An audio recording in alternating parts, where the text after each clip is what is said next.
What's up guys, balik lagi sama gue di channel Freedom Kreasi. Pada kesempatan kali ini gue akan membahas sebuah film See No Evil, dirilis pada tanggal 19 Mei tahun 2006 di Amerika Serikat. Film ini ditulis oleh Dan Madigan, kemudian disutradarai oleh Gregory Dark, dan dibintangi oleh Ken, mantan pemain gulat SmackDown WWE. Lalu Stephen Fiedler, Luke Pegler, Samantha Noble, Christina Fidel, dan masih banyak lagi. Ini adalah termasuk film besar pertama yang diproduksi oleh WWE Films. Oke, nggak usah berlama-lama, langsung saja kita masuk ke dalam pembahasan alur cerita filmnya.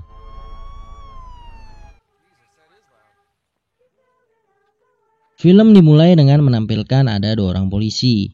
Yang agak tua bernama Frank Williams dan yang agak muda bernama Blaine. Mereka sedang mengecek ke sebuah rumah kosong, dikarenakan pihak kepolisian sering mendapat beberapa laporan dari tetangga sekitar yang mengatakan bahwa sering terdengar suara jeritan wanita dari dalam rumah kosong tersebut. Di saat Frank sedang mengetuk pintu rumahnya, tiba-tiba dari dalam terdengar suara jeritan wanita. Lalu Frank dan Blaine masuk ke dalam rumah tersebut dan mengeceknya. Di dalam rumah banyak sekali terdapat simbol salib yang tertempel di dinding, dan juga ada bercak darah menyerupai bentuk telapak tangan. Kemudian mereka mendengar kembali suara jeritan dari dalam sebuah kamar. Dengan cepat mereka masuk ke dalam dan menemukan ada seorang wanita yang sedang menangis sambil menutupi wajahnya. Frank kaget setelah mengetahui kedua bola mata wanita itu sudah tidak ada atau matanya bolong. Kemudian Blaine secara mengejutkan diserang oleh pria berbadan besar menggunakan kampak hingga tewas. Lalu si pria itu juga menyerang Frank menggunakan kampak dan mengenai salah satu tangannya hingga putus. Namun, Frank berhasil menembak si pria itu, tepat mengenai kepalanya. Seketika pria itu langsung pergi meninggalkannya. Setelah kejadian itu, Frank langsung menghubungi pihak kepolisian untuk segera meminta bantuan pertolongan. Setelah pihak kepolisian melakukan investigasi di TKP, ternyata pihak kepolisian menemukan setidaknya ada 7 orang korban yang tewas, dengan mata yang sudah tercungkil atau bolong tidak ada matanya. Oh ya, pria berbadan besar itu bernama Jacob Goodnight, yang diperankan oleh Ken ya. Tapi berhubung di sini biar nggak ribet, jadi gue manggil Jacob jadi Yakub aja ya. Oke guys. Oke deh.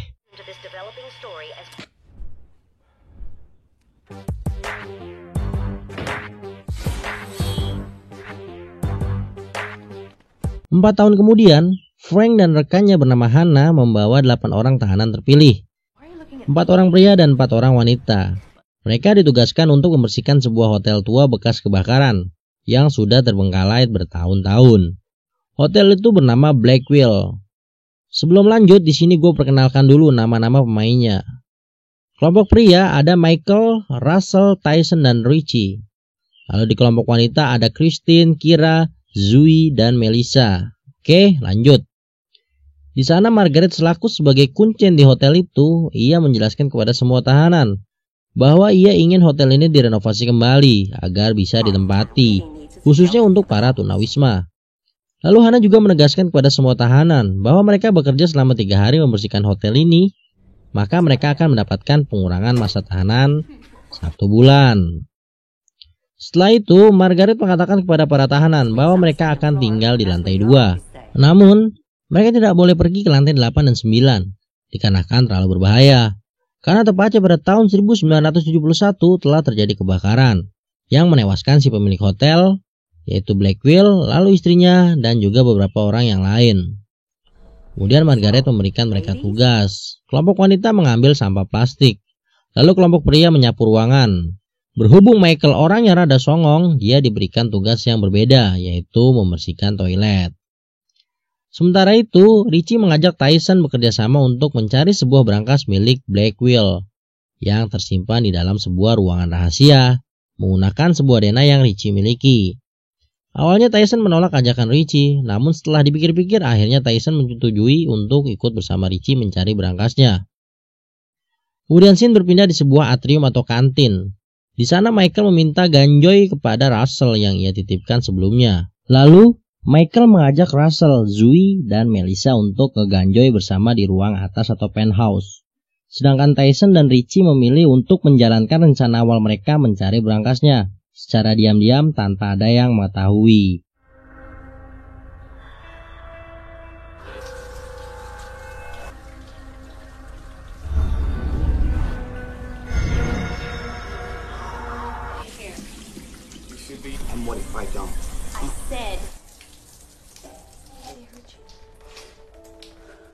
Kemudian scene berpindah pada Tyson dan Richie. Mereka sedang mencari letak ruangan yang menyimpan berangkasnya berada berdasarkan denah milik Richie. Ternyata denah itu mengarahkan ke dalam sebuah ruangan, namun pintunya terkunci. Lalu Tyson berhasil membuka pintunya dan mereka berdua masuk ke dalam ruangannya. Saat mereka di dalam ruangan, mereka menemukan ada mayat kakek-kakek tua dengan kondisi kedua bola matanya sudah tidak ada. Hal itu membuat Richie panik dan ketakutan, lalu pergi meninggalkan Tyson begitu saja. Di saat Richie sedang membaca denah lokasinya agar ia segera menemukan jalan keluarnya, tiba-tiba dari belakang Jacob Goodnight muncul, kemudian langsung melemparkan sebuah rantai pengait yang mengenai salah satu kakinya Richie dan menariknya masuk ke dalam lift. Sementara itu, Tyson yang mengetahui Richie dalam kondisi bahaya, namun ia tak dapat berbuat apa-apa untuk menolongnya. Di sisi lain, Margaret memberitahu kepada Hannah dan Frank bahwa ada seseorang yang menggunakan lift. Kemudian Margaret juga menduga bahwa para tahanan kemungkinan telah meninggalkan kamarnya. Lalu Hannah mencoba untuk mengeceknya sambil menaiki lift. Di saat lift sudah berada di lantai 8, secara mengejutkan Jacob muncul di dalam lift dan mencekik Hannah. Lalu melemparnya ke atas sampai terjatuh, kemudian menjepit tubuhnya di antara pintu lift. Dan tak lupa Jacob juga mengambil salah satu bola matanya. Hannah pun mati. Lalu scene berpindah di sebuah kamar. Di sana Kira berencana akan melarikan diri dari hotel itu. Dikarenakan ia ingin menghindari Michael yang hampir menyakitinya tadi saat di dalam toilet. Ternyata Michael adalah mantan kekasihnya Kira saat mereka berdua belum masuk ke dalam penjara. Christine sebagai teman baiknya, ia mencoba membantu Kira untuk pergi dari dalam hotel itu dengan memberitahunya jalan keluar melalui jendela yang ada di dalam dapur. Saat Kira sedang berusaha membuka jendelanya menggunakan serokan semen, tiba-tiba ia terjatuh dan membuat kegaduhan. Lalu dari dalam lift, Jacob datang. Kemudian melemparkan rantai pengaitnya ke arah Kira dan menariknya masuk ke dalam lift. Sementara itu, Frank, Margaret, dan Kristen yang mendengar kegaduhan yang terjadi di dapur, mereka langsung bergegas menuju dapur dan melihat Kira yang sudah terlebih dahulu dibawa oleh Jacob. Setelah itu, Kristen memberitahu pada Frank bahwa teman-temannya yang lain sedang berada di lantai atas atau penthouse. Seketika Frank langsung bergegas menuju lantai atas bersama Kristen. Lalu Margaret mencoba menghubungi 911 atau polisi untuk meminta bantuan. Saat di dalam lift, Frank memberitahu Kristen bahwa ada darah di bagian lengan kirinya. Kemudian Kristen mengusapnya sambil berkata, "Aku tidak apa-apa kok." Setelah itu, mereka melihat ke arah atap lift. Ternyata tetesan darah itu asalnya dari sana, membuat Kristen panik. Singkat waktu, saat mereka sudah sampai di lantai 8, Frank dan Kristen bertemu dengan Tyson yang sedang membuka pintu. Lalu Tyson menceritakan kepada Frank dan Kristen bahwa Richie telah dibawa oleh pria berbadan besar dengan rantai pengaitnya dan memiliki lubang di bagian belakang kepalanya. Setelah mendengar cerita dari Tyson, ketika Frank mengingat kejadian 4 tahun yang lalu, di mana Frank telah menembak tepat mengenai bagian kepalanya. Kemudian Kristen bertanya kepada Frank, untuk apa si pria besar itu menculik Kira? Lalu Frank menjawabnya, saat kejadian 4 tahun yang lalu, Frank hanya menemukan satu orang wanita saja yang masih hidup, dengan kondisi kedua bola matanya sudah tidak ada.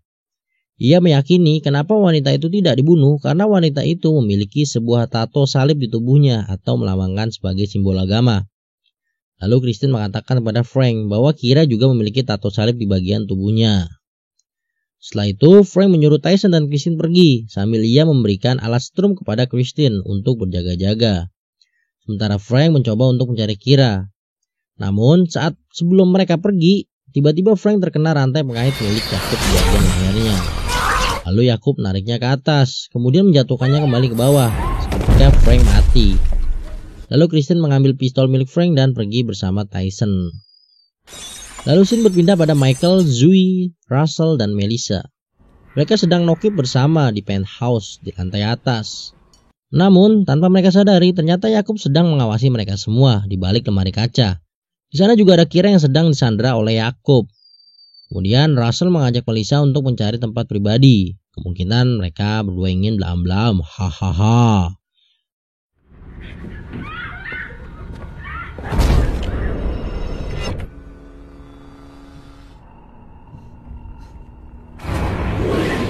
Di sisi lain, Kira yang tersadar dari pingsannya, ia mendapati dirinya ada di dalam sebuah kandang besi, yang mana itu adalah sarangnya dari si Yakub Goodnight.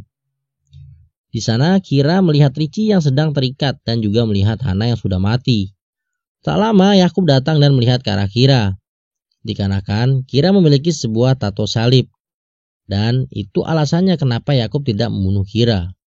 Di saat Yakub sedang fokus melihat Kira, tiba-tiba Richie tersadar.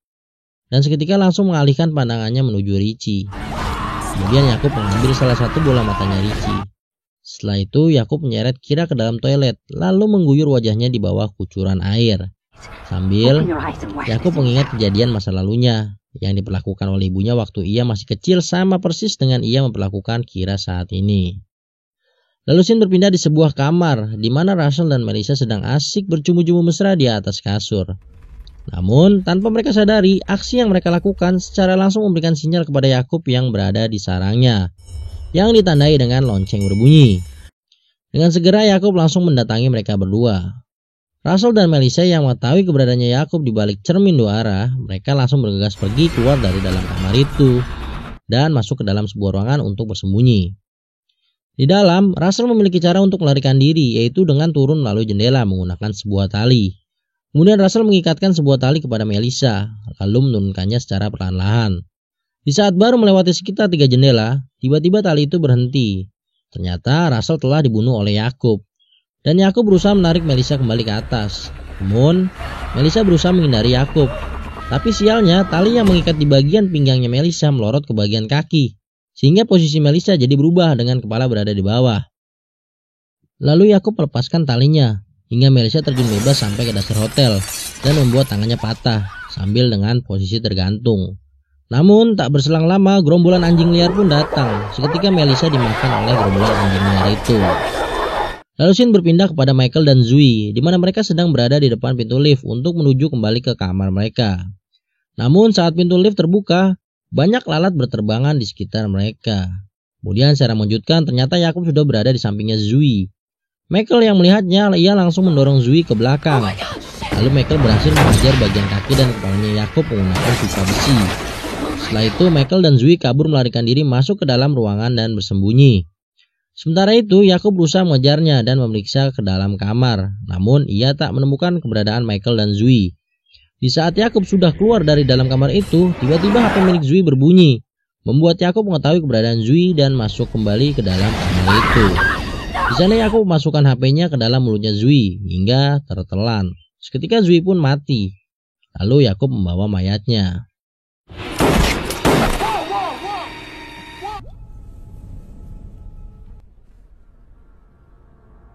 Di sisi lain, Tyson dan Kristen bertemu dengan Michael. Lalu mereka bertiga berencana untuk menyelamatkan Kira. Tapi saat mereka sedang berjalan, tanpa sengaja Kristen mengenai kawat yang terbentang di lantai, dan secara langsung memberitahu Yakub tentang keberadaan mereka bertiga. Sementara itu, Kristen, Tyson, dan Michael sudah bersiap-siap untuk menyerang Yakub ketika pintu lift terbuka. Namun saat pintu lift terbuka ternyata tak ada Yakub di sana, hanya ada sekumpulan lalat berterbangan. Ternyata secara tiba-tiba Yakub muncul di samping Kristen. Lalu Yakub langsung melempar Kristen hingga terpental. Di sisi lain, Michael mencoba melawan Yakub, namun Michael berhasil dihajar dan dilempar ke dalam lift oleh Yakub hingga pingsan. Tyson dan Kristen segera melarikan diri masuk ke dalam lift. Yakub yang mengetahuinya langsung menghancurkan tombol liftnya menggunakan kampas yang ia bawa, menyebabkan lift itu mati. Di saat Yakub sedang menghancurkan pintu liftnya, secara cepat Tyson membuka atap liftnya, lalu mereka berdua menyelamatkan diri dengan naik ke atap lift. Yakub mencoba ikut naik, tapi Tyson terlebih dahulu menyetrum tangannya Yakub hingga terjatuh. Singkat waktu, akhirnya Tyson dan Kristen berhasil masuk ke dalam sarangnya Yakub. Di sana Tyson kaget karena banyak melihat uang yang tertempel di tembok dan juga melihat ada sebuah berangkas. Lalu Kristen melihat banyak bola mata di dalam sebuah toples kaca berisi air. Setelah itu, Kristen mendengar suara teriakan Kira meminta tolong. Lalu dengan cepat Kristen dan Tyson masuk ke dalam sebuah ruangan di mana tempat Kira ditahan oleh Yakub. Saat sudah sampai di tempat di mana Kira ditahan, Kristen mencoba membebaskan Kira. Namun Yakub keburu datang. Akhirnya Tyson dan Kristen pergi dari tempat itu dan bersembunyi. Sementara itu, Yakub yang sedang memandangi Kira, tiba-tiba dia merasa engas dengan mengusap berkali-kali di bagian pahanya sendiri. Lalu Yakub mencobanya untuk membuka kuncinya, tapi secara bersamaan, Tyson mencoba membuat kegaduhan untuk mengalihkan perhatiannya Yakub dengan menjatuhkan beberapa toples kaca yang berisi bola mata. Setelah itu, Tyson kembali bersembunyi di balik brankas. Namun, Yakub berhasil menemukan Tyson yang bersembunyi di balik brankas. Seketika Yakub berhasil menemukan Tyson dengan menyetrum ke bagian lehernya, kemudian mendorong brankasnya dan mengencet badannya Tyson. Seketika Tyson pun tepar. Di sisi lain, Christine berhasil masuk kembali ke dalam sarangnya Yakub, dan ia mencoba membebaskan Kira. Namun, Christine tak berhasil menemukan kuncinya, dikarenakan kuncinya dibawa oleh Yakub. Namun, Christine tak menyerah begitu saja. Ia mencoba mengakalinya agar gembok itu bisa terbuka.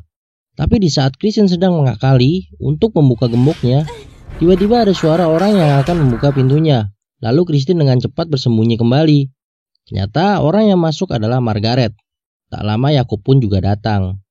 Di sana Kira bertanya kepada Margaret tentang pria besar itu.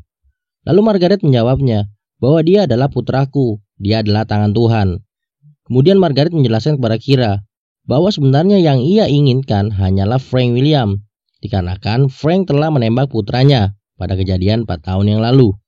Jadi Margaret ingin menuntut balas pada Frank. Karena alasan itulah Margaret menyuruh Frank datang ke hotel ini agar Yakub dapat membunuhnya, dan semuanya sudah terbalaskan. Kemudian untuk para tahanan yang lain hanyalah sebagai bonus. Selesai Margaret menjelaskan, ia langsung menyuruh Yakub untuk membunuh Kira menggunakan pistol. Namun, Yakub tidak mau menuruti perintah dari ibunya. Lalu dengan terpaksa ibunya yang akan membunuh Kira dengan tangannya sendiri. Tapi, saat ibunya akan menembak Kira, Yakub langsung menahan ibunya hingga pistolnya terlempar dan terjatuh tepat di depannya Christine yang sedang bersembunyi. Kemudian dengan rasa kesal dan frustasi karena terbayang-bayang dengan masa lalunya yang begitu kelam, akhirnya Yakub melempar ibunya dan tertancap di sebuah besi. Ketika ibunya pun mati. Setelah itu Yakub dengan rasa penuh nano-nano campur aduk, dia langsung bawa Kira pergi dari tempat itu. Di sisi lain, Christine keluar dari tempat persembunyiannya dan mengambil pistolnya sambil mengikuti kemana Yakub membawa Kira pergi. Sementara itu di dalam kamar, ternyata Kira sedang ditimang-timang oleh Yakub. Sepertinya Yakub sedang mengalami error sementara dengan ditandai matanya yang kosong, sambil ia mengingat kembali pada masa kecilnya dulu. Kemudian Christine berhasil menemukan di mana Kira berada. Lalu Kira menyuruh Christine untuk segera menembak Yakub.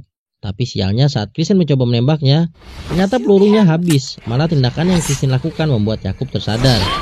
Seketika Yakub langsung mencekik Christine dan juga Kira. Lalu Yakub melempar Kira. Namun Yakub belum melepaskan Christine. Di saat Yakub ingin mengambil bola matanya Christine, tiba-tiba Michael datang dan langsung memukul kepalanya Yakub. Kemudian Kira dan Christine pergi melarikan diri. Tapi Michael masih sibuk mengejar Yakub hingga tepar. Setelah itu, Michael pergi dari tempat itu menyusul Kira dan Christine masuk ke dalam kamar. Yakub merasa tak terima dan kesal, lalu Yakub mengejar mereka masuk ke dalam kamar. Saat sudah di dalam kamar, ternyata Yakub sudah dijebak oleh mereka bertiga. Seketika Yakub langsung dikeroyok oleh mereka bertiga hingga Yakub terlempar keluar jendela. Namun, tanpa disangka-sangka, Yakub masih bisa bertahan dengan menarik tangannya Christine yang berada di dekat jendela. Michael mencoba memukuli tangannya Yakub berkali-kali, namun belum berhasil. Hingga pada akhirnya Christine yang terlanjur emosi, ia langsung menusuk matanya Yakub menggunakan pipa besi. Seketika Yakub langsung jatuh terjun bebas ke bawah dan badannya menancap di atas besi yang langsung menusuk ke dalam jantungnya. Seketika Yakub pun mati. Kemudian mereka bertiga pergi keluar bersama dari dalam hotel itu dan film pun berakhir. Ending yang melegakan. Oh iya, di sini gue kasih sedikit penjelasan versi gue. Jadi sebenarnya Yakub itu bukan anak yang nakal ataupun jahat. Malah yang sebenarnya jahat atau psikopat adalah Margaret atau ibunya Yakub. Karena dari kecil hingga ia dewasa, Yakub selalu mendapatkan perlakuan yang tidak wajar dari ibunya sendiri. Sehingga Yakub jadi seorang pembunuh yang kejam.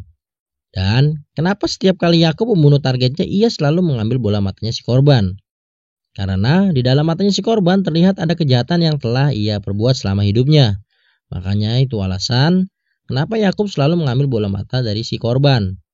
Karena penuh dengan kejahatan yang telah dia perbuat. Ya intinya kurang lebih sih seperti itu.